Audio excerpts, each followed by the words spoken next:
Copenhagen's most famous landmark is the statue of the Little Mermaid, located at Langelinia Pier.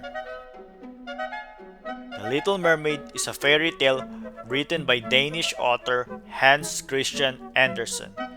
It was first published in 1837, included in the collection of fairy tales for children. The story of a young mermaid who went up to the surface on her 15th birthday and fell in love with a human prince she rescued. Wanting to be with him, she goes to see a sea witch who gave her a pair of legs in exchange for her voice. The witch warns her that if the prince marries another one, she will turn to a foam of the sea. The prince becomes very fond of her, but marries someone else. On the night of his wedding, the mermaid sisters rise from the sea to save her. They gave her a knife that the little mermaid must drive into the heart of the prince as he sleeps. She refused to do it, and she hurls herself into the dissolving foam. She was reborn to the daughters of the air, who explained to her that they earned their immortal souls by their good deeds. The story has been adapted to various media, including musical theater, anime, ballet, opera, and the famous film, which has a happy ending. Now the statue. The statue was commissioned in 1909 by Carl Jacobsen, son of the founder of Carlsberg, who had fell in love with the character after watching a ballet performance based on the fairy tale at the Royal Danish Theatre in Copenhagen. The brewer was so captivated by both the fairy tale and the ballet that he asked the ballerina Ellen Price to model for his statue. The sculptor Edvard Eriksson created the bronze and granite statue.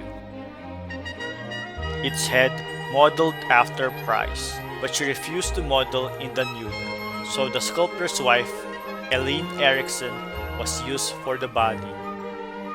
It was given to the city and unveiled on August 23, 1913.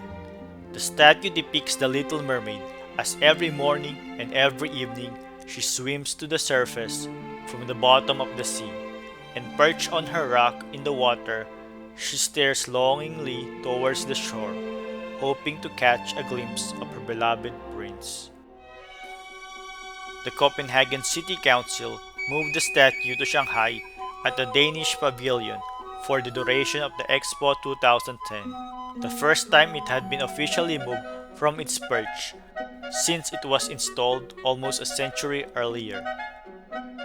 The Little Mermaid had been a victim of vandalism several times.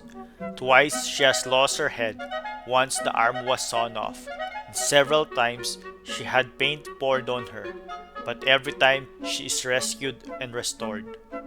City officials have considered moving the statue several meters out into the harbor to discourage vandalism and to prevent tourists from climbing into it. But as of today, the statue remains on dry land at the waterside at the pier.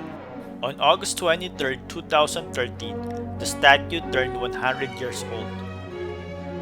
Now we're walking less than a mile away from the statue to see her contemporary reimagining.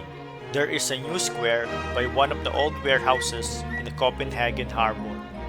In 2006, Bia Nargo, a professor at the Royal Danish Academy of Fine Arts, created the Genetically Altered Paradise. It was described as a provocative and humorous look at postmodern society. In the center is a triumphal arch with a tall figure of a genetically modified Madonna. Round her are 6 other figures. And the last sculpture is in the water basin, on its own small island, the genetically modified Little Mermaid. This mermaid is also made of bronze and sits in a position similar to the original, but with her twisted figure with elongated skeletal legs and an unrecognizable head. It is a criticism of genetic alterations. The statues, originally shown at the Danish Pavilion, at Expo 2000 World's Fair in Hanover, Germany. So far, the mermaid has avoided vandalism. Both statues represent the immortal story of Hans Christian Andersen. The original still sit on her rock, watching and greeting the people who visited the city where her story came to life, and to remind visitors the purity of nature, the Little Mermaid living in the undisturbed waters, while her contemporary counterpart reminds us the effects of society to nature and the world today. So that's it for the history of the Little Mermaid statue and the genetically modified Little Mermaid. Until next time, don't forget to hit like, share, and subscribe. Bye!